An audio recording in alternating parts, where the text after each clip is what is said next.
2 Samuel, capítulo 23. 2 Samuel, capítulo 23, a partir do versículo de número 9. 2 Samuel, capítulo 23, a partir do versículo 9.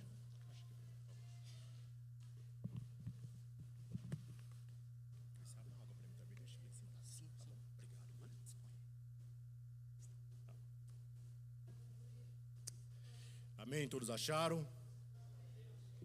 2 Samuel, capítulo 23. Tanto que é bonito ouvir o som da Bíblia, né?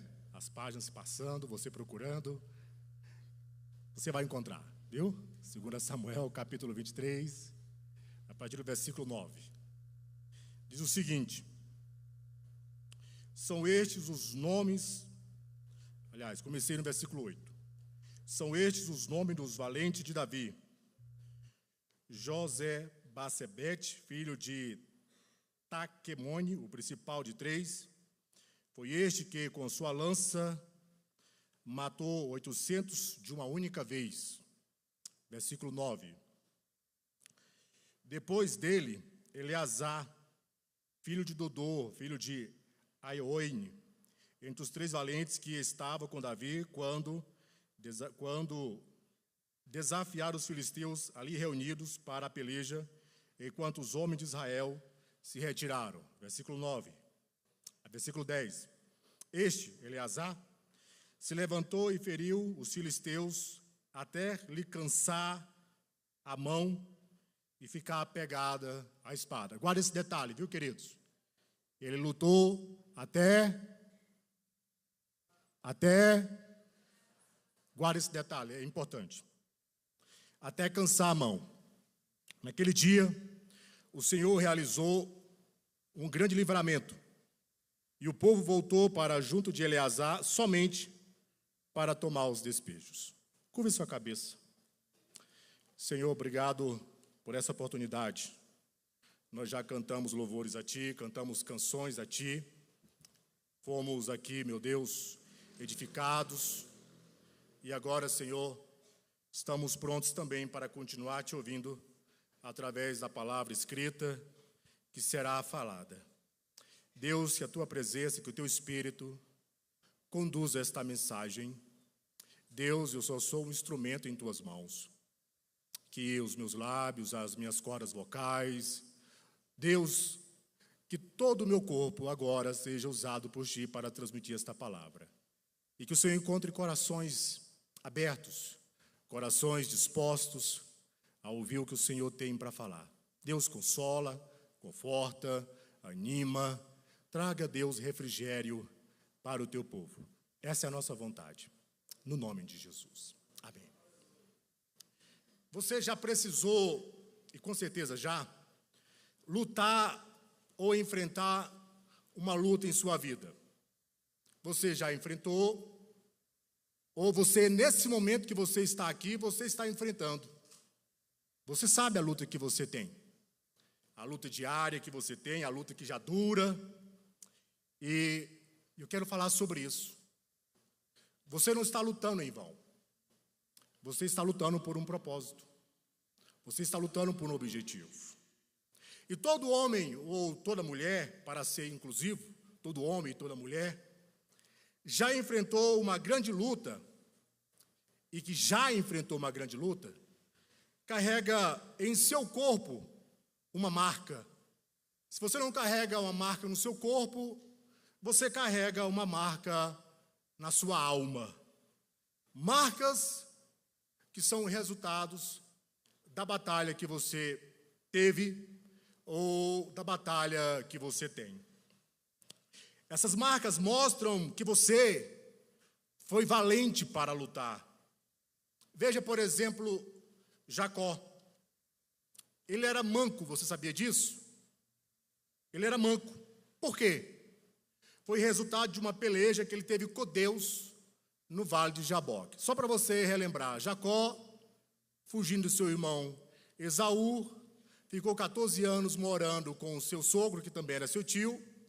Depois desse período, ele volta para casa, mas ele não queria voltar o mesmo. E ele se encontra com um anjo, e aquele anjo era a personificação de Deus, e ali num vale chamado Vale de Jaboque, ele lutou a noite inteira com aquele anjo, agarrado àquele anjo, e aquele anjo então toca na coxa de Jacó, e Jacó tem a coxa deslocada. Desde aquele dia ele ficou manco. Era a marca que Jacó carregava no corpo dele.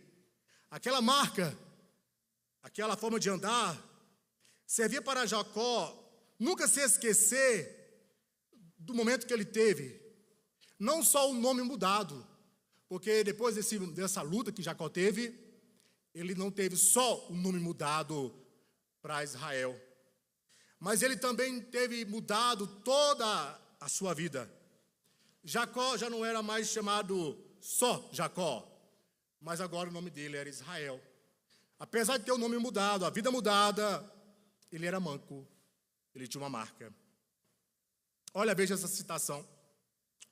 Lugares esmagadores como esse que Jacó teve, também revelam o que há mais na nossa vida do que nós planejamos. Você planeja algo para a sua vida, você tem ali um plano de vida, você traça metas para você, só que para você alcançar as metas que você tem, ou que Deus tem para você, você vai passar por alguns lugares que irão testar você. E eu quero chamar esses lugares de lugares esmagadores. Lugares onde você vai ser prensado, lugares onde você vai ser testado, lugares onde você vai ser levado até o seu limite. E esses lugares esmagadores, eles também revelam o que há mais na nossa vida do que nós planejamos. Ou seja, você planejou algo, mas Deus te coloca em teste, porque Deus tem mais do que você planejou para você mesmo. Esses lugares nos forçam a redefinir nossa bússola em nosso Criador. Sabe, os lugares quando nós mais nos voltamos para Deus, é quando nós estamos sob pressão. É quando nós passamos por uma dificuldade que nós recorremos a todas as portas e todas as portas estão fechadas. E agora a única saída que você tem é voltar-se inteiramente para Deus. Porque o lugar esmagador, eles nos forçam a redefinir a nossa bússola, a voltar ao nosso caminho, voltar os nossos olhos para Deus. Os verdadeiramente inestimáveis, maravilhosos e eternos aspectos da nossa identidade e destino final serão exibidos ali. É quando você está em teste, como Jacó esteve no Vale de Jaboque, lutando com um anjo a noite inteira. É quando você está em teste que ali o seu destino está sendo traçado, que é ali que as suas metas e os objetivos de Deus para a sua vida estão sendo traçados. E acontece que muitas vezes nós não resistimos a esses momentos difíceis de nossas vidas. E o que nós queremos fazer? O que nós queremos fazer é fugir. Não vou lutar, não vou enfrentar. Mas esses lugares, eles servem para definir nossos aspectos da nossa verdadeira identidade. Porque todo homem, quando está sob pressão, todo homem, quando parece estar sendo esmagado, ele vai revelar a sua verdadeira identidade. Jacó teve a sua verdadeira identidade quando ele enfrentou o anjo no Vale de Jaboque. Já não era mais Jacó, agora era Israel. Você me entende? Todos nós iremos passar por períodos de testes. E se você não se submeter à vontade de Deus, você vai, em vez de ser 40 dias, vai ser 40 anos em teste, como o povo hebreu. Eles estavam tão próximos da terra prometida, mas eles murmuraram, eles resistiram, e eles ficaram dando volta no deserto durante 40 anos, até que todos eles que saíram do Egito morressem, sem ver a terra prometida. Enquanto você não entender a vontade de Deus para a sua vida, você vai ficar vivendo a vida inteira dando volta na mesma montanha, até que você compreenda. Já viu pessoas que parece que a vida inteira elas enfrentam sempre o mesmo problema? se você murmurar, e se você disser, eu não aceito, eu não quero, tem algumas coisas que não dependem da gente. Tem situações que fogem do nosso controle. Você pode dizer, eu amarro o diabo, eu repreendo, não adianta. Você vai precisar passar por o que você está passando. Para que a sua verdadeira identidade e o seu destino final sejam exibidos de fato. Para que você entenda quem é você de verdade. No meio do nosso doloroso esmagamento, percebemos que a bênção encontrada na produção dos frutos em nossas vidas nunca foi o objetivo final de Deus. O que é isso, Valdeus, que você disse? Eu estou dizendo que o fato de você produzir, de você gerar algo, não é o objetivo final de Deus. O objetivo final de Deus é fazer com que a sua verdadeira identidade seja revelada. Jacó teve seu momento de ser esmagado por Deus, até que nele fosse gerado uma visão. A visão real do propósito do Senhor para a vida dele. Ser pai de uma grande nação. Esse era o propósito real de Deus para a vida de Jacó. Ser pai de uma grande nação.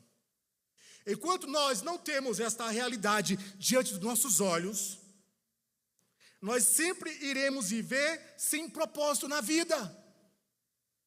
Enquanto você não entende qual é o propósito de Deus para você, o que Deus quer com a sua vida, você sempre vai viver como se você não pertencesse a lugar algum.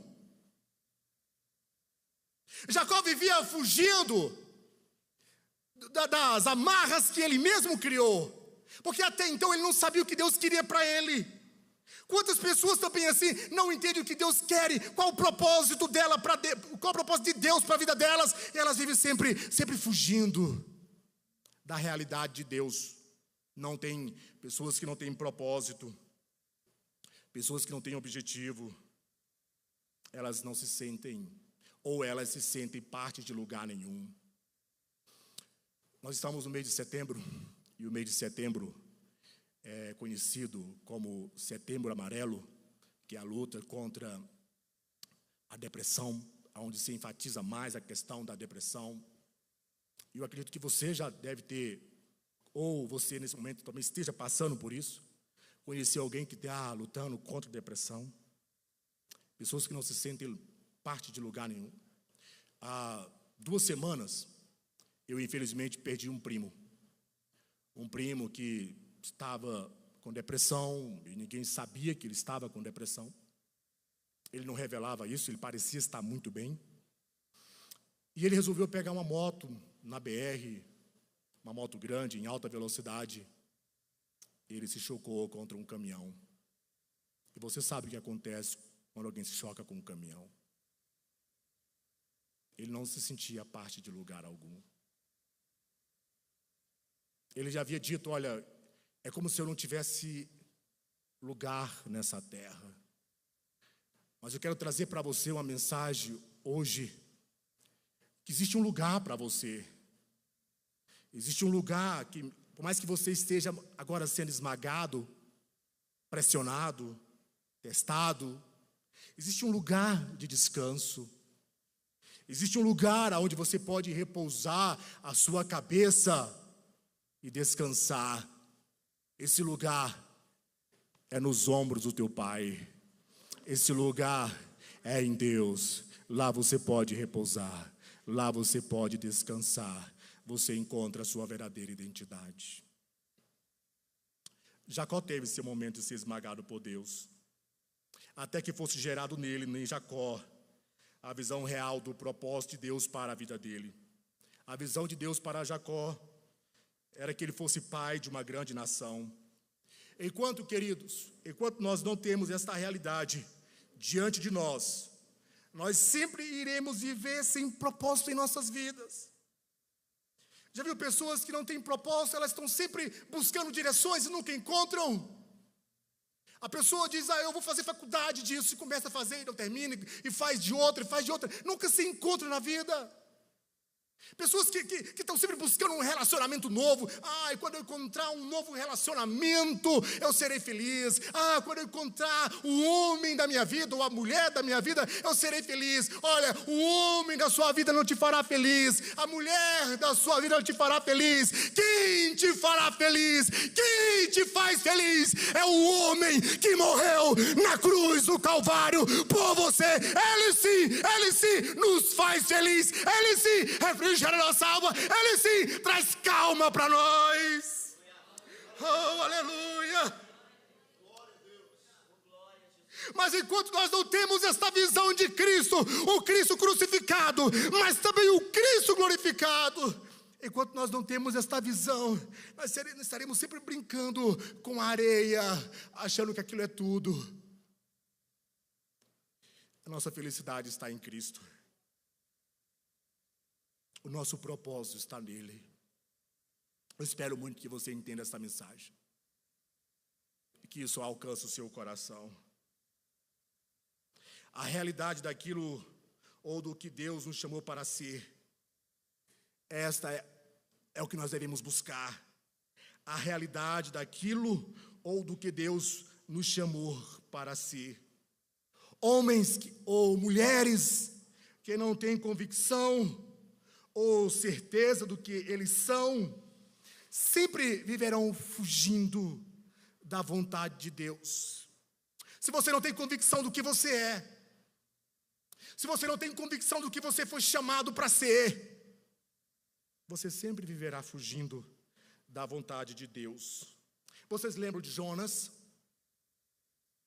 Ele até sabia o que Deus queria, mas ele não aceitava. Jonas preferiu fugir. Quando nós não encontramos o nosso real propósito, nos tornamos pessoas de lugar nenhum. Olha, Jonas, ele pegou um barco, ele deveria ir para Nínive, foi que Deus destinou para ele. Ele preferiu ir para Tarsis. Ele não queria que a vontade de Deus se cumprisse.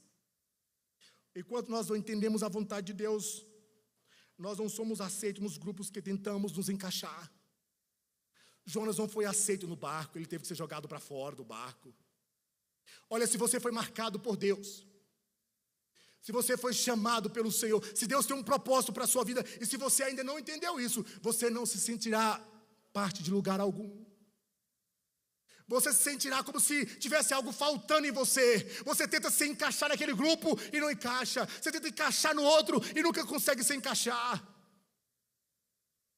E algumas pessoas tentam até construir para elas algum tipo de outra identidade.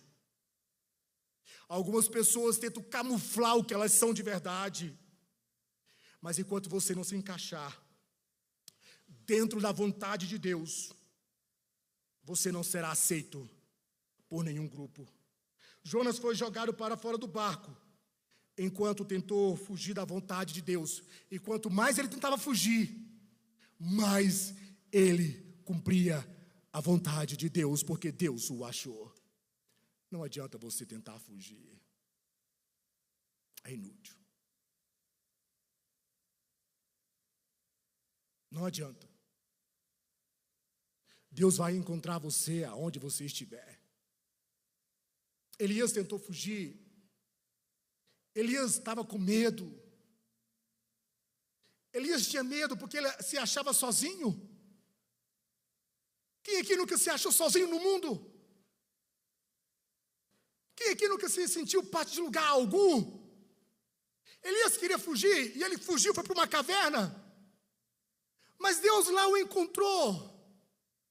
Deus de lá o tirou. Você pode estar no lugar mais profundo da sua alma. Você pode estar em profunda tristezas e melancolias. Mas quando Deus te achar, Deus diz para você o seguinte: eu te tomo pela mão direita, sou eu que te seguro e te sustento, eu estou com você, eu te levanto, eu te consolo, a minha destra te segura, a minha destra te sustenta, a minha destra te levanta. Deus chegou para Elias e disse: Elias, o que é que você está fazendo aí? Elias disse: Senhor, eu estou sozinho, só eu fiquei. Olha, mataram todos os profetas, só eu restei. E Deus sopra um vento calmo e fala: Elias, ainda tem muita coisa para você cumprir. Quantas pessoas dizem: olha, a minha vida acabou. Eu quero ser homem de Deus para dizer para você: ainda há muita coisa para você cumprir. Se você está vivo, Deus tem muito mais para fazer na sua vida. E o que Ele tem para fazer na sua vida, diz a palavra, nem olhos viram, nunca penetrou no coração do homem aquilo que Deus tem para realizar através de você. Então não acabou. Pode até parecer que acabou. As pessoas podem até dizer para você: olha, acabou, larga para lá, essa luta você perdeu. Deus está dizendo: continue lutando, tenha propósito, não acabou ainda, eu estou com você. Se isso é verdade na sua vida, aplauda o Senhor Jesus.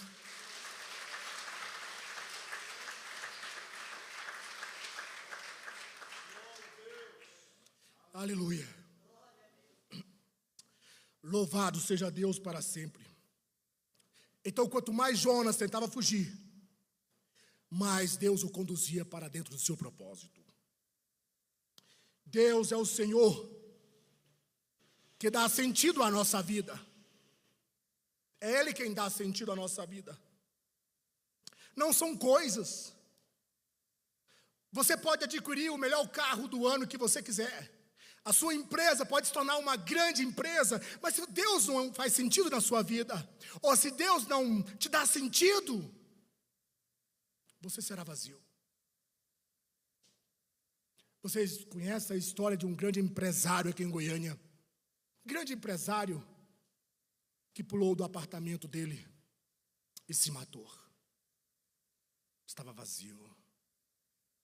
A vida estava sem sentido. Não são coisas, não são viagens. Viajar é ótimo. Quem não ama viajar? Ir para a praia nesse calorão, pegar aquele bronze, mergulhar, brincar na areia. Mas essas coisas não dão sentido para a vida. Não são viagens. Não são pessoas, porque pessoas decepcionam a gente e a gente decepciona os outros. Quando você coloca toda a sua expectativa, toda a sua vida nas mãos de uma pessoa, você está sendo como alguém que está construindo um castelo sobre a areia. Há muita coisa que a gente pode fazer com a areia, mas nunca construa seu castelo sobre ela. Não são pessoas. Não é lugar. Você fala: quando eu for embora de Goiânia, aí minha vida vai ter sentido. Há pessoas que fazem isso e ainda assim não encontram um sentido para a sua existência. É Deus que te dá sentido. É Deus. Não será o próximo relacionamento que você tanto almeja. Não é. Porque se você não tem Cristo, se você não tem paz, você sempre vai estragar o próximo relacionamento. Porque tudo que você vai fazer é sugar o outro. É achar que o papel do outro é te fazer feliz. E é uma carga muito pesada fazer alguém feliz. A gente ajuda, mas a gente não consegue. Só Deus dá sentido à nossa vida. Mas Deus, em Jesus Cristo, Ele dá sentido à nossa existência. Agora, eu quero ser honesto com vocês. Reconheço que existem situações que na vida parece não fazer sentido algum. Você olha, por exemplo, Você olha e vê um amigo que era alegre e de repente ele acaba com a própria vida. Você fala, quem, fulano? Eu não acredito. Ele fez isso. Mas ele parecia ser uma pessoa tão alegre. Só Deus conhece o coração do homem. Só Deus. Quantas pessoas sorriem. Nas redes sociais você fala, essa pessoa tem que ser seguida porque ela é uma digital influencer. E você vê o digital influencer tirar a sua própria vida também. Aí você fala, a vida não faz sentido. Você que é mãe, vê um filho amado morrer de doença, por exemplo, e você fala, que sentido faz a vida? Você vê testemunhos de torturas na mídia. Ou você que foi casado, vê o cônjuge que você tanto confiou, abandonando você. Aí você fala, a minha vida acabou. No mundo, vemos torres destruídas por aviões e desabam sobre 3.000 pessoas, ou matam 3.000 almas. O abuso horrível que alguém sofreu e deixou aquela pessoa se sentindo suja de vergonha por décadas. E a pergunta que todo mundo faz é, aonde está Deus? Diante de todo esse caos, que sentido faz a vida? Essas tragédias e pecado quase nunca faz sentido para nós. E quanto mais perto estamos de destruição dessas coisas, ou quanto mais perto estamos da destruição que o mal causa, mais caótico e mais sem sentido tudo isso parece. Mas há um consolo para nós. Você pergunta, onde está Deus? Deus responde, eu estou no mesmo lugar, no controle do universo. Onde está Deus quando uma mulher foi abusada? Uma criança abusada? Alguém, um pai de família assassinado? Alguém que morreu com câncer? Deus está no controle de tudo. Nós não entendemos agora, mas quando nós estivermos diante de Jesus, toda a dúvida será dissipada. Porque diante de Cristo, nós não teremos perguntas. Alguém fala, quando eu estiver diante de Jesus, eu vou fazer um monte de pergunta para Ele. Não vai. Porque diante do rosto dEle, Ele é a resposta de tudo.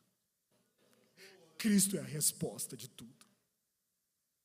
Existe uma realidade maior do que todas as outras. Deus não é diferente, Deus não é indiferente ao sofrimento. Olha, Deus tem cuidado dos seus filhos. Chegamos a perguntar por que algumas coisas acontecem em nossas vidas e às vezes ficamos sem resposta. Porém, as Escrituras nos mostram, com vários exemplos, que nada escapa do controle do Criador. Sendo assim, podemos descansar no Deus de Jacó, no Deus de José. José que foi vendido para os seus irmãos como escravo, abandonado, longe de sua família. E no futuro de José, tudo fez sentido. Tudo fez sentido para ele. Até nos momentos de dor, Deus está nos aperfeiçoando. O Senhor cuida de você. Deus está cuidando de você. Olha o que Ele diz na sua palavra. Assim como a águia ensina os filhotes a voar, e com as asas estendidas os pega quando estão caindo. Eu vou repetir. Olha o que Deus diz para você.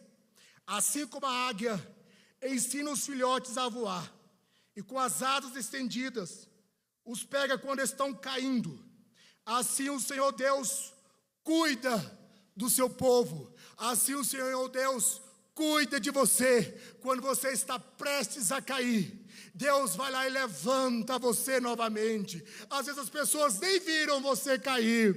Às vezes as pessoas nem viram o que aconteceu com você. Você não postou, você não divulgou, você não falou para ninguém, você não compartilhou. Foi só entre você e Deus. Você caiu, mas Deus te levantou. Você se quebrou, mas Deus foi lá, pegou os teus cacos e como um oleiro bem criativo, levou você de novo para a oficina dele e ele começou a moldar você de novo. O mundo, o diabo achou que você ia morrer, mas a resposta de Deus é que você está aqui.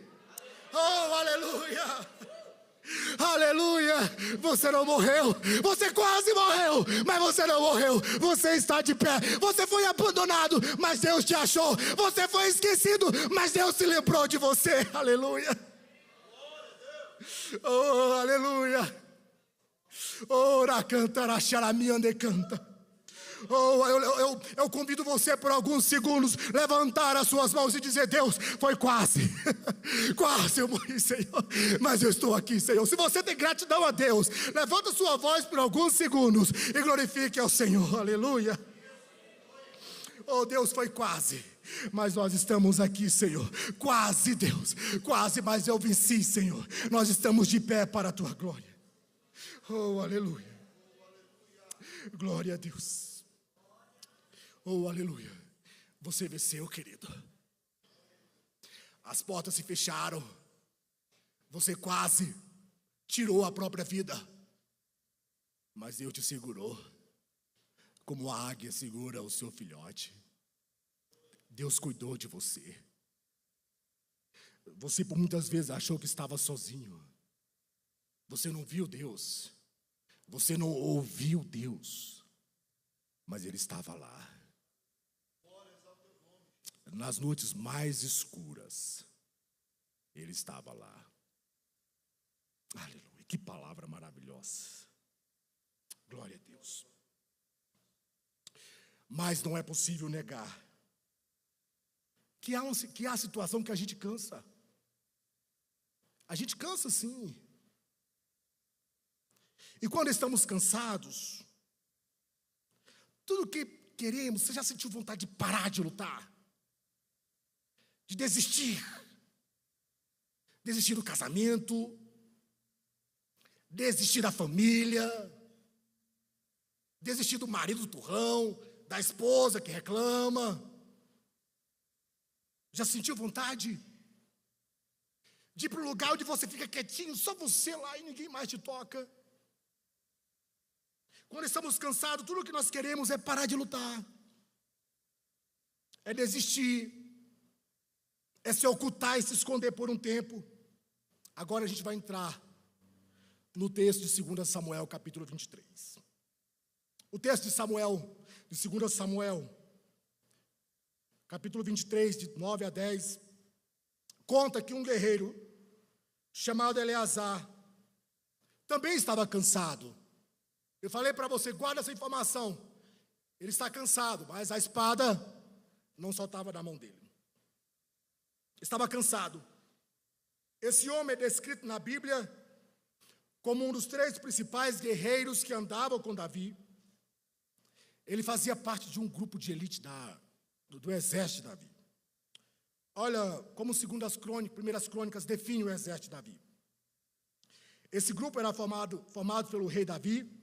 Se sobressaíam, eram homens valorosos, tinham por arma o arco, e usavam tanto da mão direita como da mão esquerda em arremessar pedras com fundas, em atirar flechas com arco.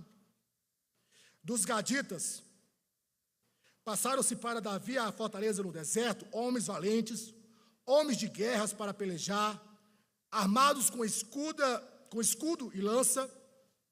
Olha, eu estou lendo 1 Crônicas, capítulo 12. Seu rosto era como de leão, e eram ligeiros como gazelas sobre os montes. Estes, dos filhos de Gades, foram capitães do exército. O menor, olha como era esse exército. O menor valia por 100 homens, e o maior por 1000. Eram homens muito valentes. Antes de entrar para esse grupo de Davi, Eleazar era um renegado, um fugitivo, um endividado. Eleazar é um daqueles homens que foram se juntar a Davi quando ele, Davi, fugiu de seu sogro, o rei Saul. Para não ser morto, Davi foi se esconder numa caverna. Olha o que diz 1 Samuel, capítulo 22, 2. Ajuntaram-se a ele, a Davi, todos os homens que se achavam em aperto, e todo homem endividado, e todos os amargurados de espírito. E ele, Davi, se fez chefe deles. Eram com eles os 400 homens. Davi se tornou chefe deles e os formou. Tornaram-se valentes debaixo de uma liderança forte. Outra hora, esses homens eram sem perfil nenhum. De um homem sem significância diante do seu povo, agora vemos Eleazar vivendo por um propósito. Deus colocou Eleazar dentro do grupo do rei Davi e deu a ele agora um propósito: defender dos inimigos o povo de Deus e o território do povo de Deus. Esse era o propósito dele. Ele era um soldado. O objetivo dele era defender o povo e defender a terra dos invasores. Qual o significado do nome Eleazar? Aquele que Deus cuida. O significado do nome Eleazar é aquele que Deus cuida. E ele iria precisar do cuidado de Deus, pois ele estava numa batalha contra os inimigos de Israel, os filisteus. O povo havia sido desafiado para uma batalha em nome de um território chamado Passadamim, que significa fronteira de sangue.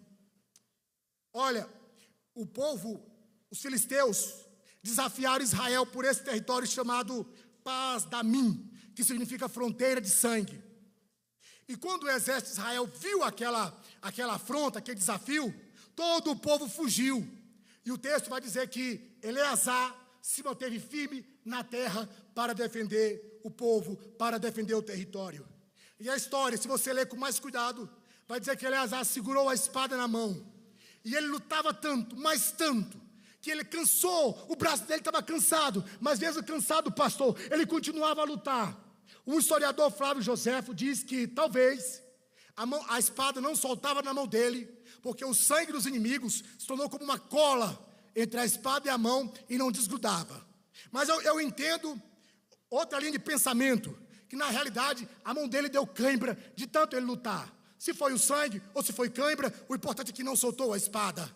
E ele lutou até vencer os inimigos. Ele estava cansado e ele estava sozinho, porque há lutas que você vai precisar lutar sozinho. Lembra do nome dele? O nome dele é aquele que Deus cuida. Era só ele e Deus. E quando você está com Deus, você sempre é maioria. Aleluia. E ele estava cansado, mas ele continuava a lutar com a espada na mão. Ele até queria soltar a espada, mas ele não conseguia, porque a mão estava grudada na espada a tal ponto que ele não conseguia soltar. E o resultado é que ele venceu aquela luta. E a Bíblia diz que Deus deu a ele uma grande vitória. Então você pode até estar cansado como Eleazar, mas ouça a palavra de Deus. Continue lutando. O choro pode durar uma noite. A sua oração pode durar 40 anos. Você pode chorar todas as noites buscando Deus, mas continue lutando, porque a alegria vem logo pela manhã. Aleluia. Aleluia. Para finalizar esta mensagem, fiquemos de pé em nome de Jesus.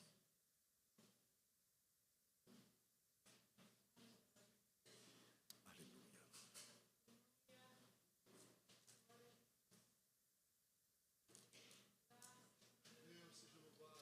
Você lembra que eu comecei essa mensagem falando que todo lutador tem uma marca? Qual que é a sua marca? Toda vez que você lembra, você fala, isso aqui é resultado daquela luta que eu tive. Você já ouviu falar de um atleta olímpico Derek Redmond, esse atleta olímpico, nas Olimpíadas de 1992, ele chegou lá em Barcelona, determinado a espantar os fantasmas que havia acontecido com ele lá em Seul, em 1988. Quando um problema no tendão de Aquiles o tirou da disputa, 2 minutos antes de sua bateria. Depois de 4 anos e 5 cirurgias, no auge da forma, entrava na pista agora como favorito para brigar por uma vaga na final. Após fazer o tempo mais rápido da primeira fase e vencer a sua bateria na segunda, aquele atleta estava agora preparado para largar na semifinal. Ele estava preparado e agachado. Você já viu aquelas corridas livres? São atletas muito rápidos. Ele se preparou durante 4 anos, fez várias cirurgias, estava se sentindo preparado, estava se sentindo forte. No entanto, quando ele largou, ele sentiu uma fisgada na coxa. Era o tendão de Aquiles novamente. E ele agachou no chão. Ele viu naquele momento o sonho olímpico sendo encerrado. Ele no chão, na pista, os outros atletas estavam cruzando a linha de chegada. Ele estava chorando. Aquele atleta, ele se levantou e começou a andar pulando com uma perna só. E todo mundo lá na arena, no estádio, aplaudindo ele, e ele correndo com uma perna só. E o pai dele correu da arquibancada, pulou a arquibancada e foi lá e abraçou ele. E os dois, e ele chorando no colo do pai, os dois percorreram os 100 metros. Alguns juízes da competição chegavam para impedi-lo, e o pai dizia: não, deixe meu filho. Não é só sobre vencer, mas é sobre chegar no final.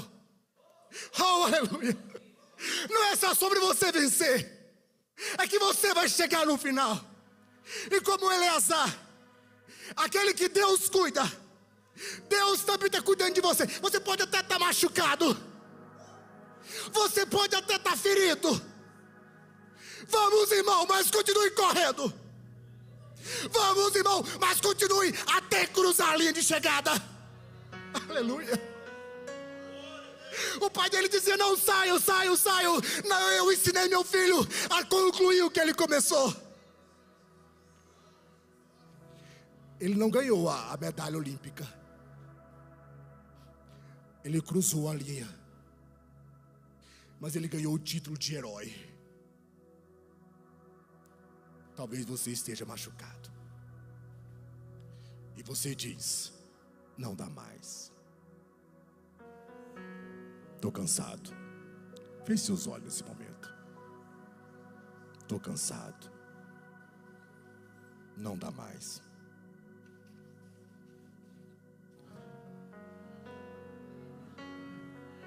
Mas Deus, como uma águia cuida dos seus filhotes,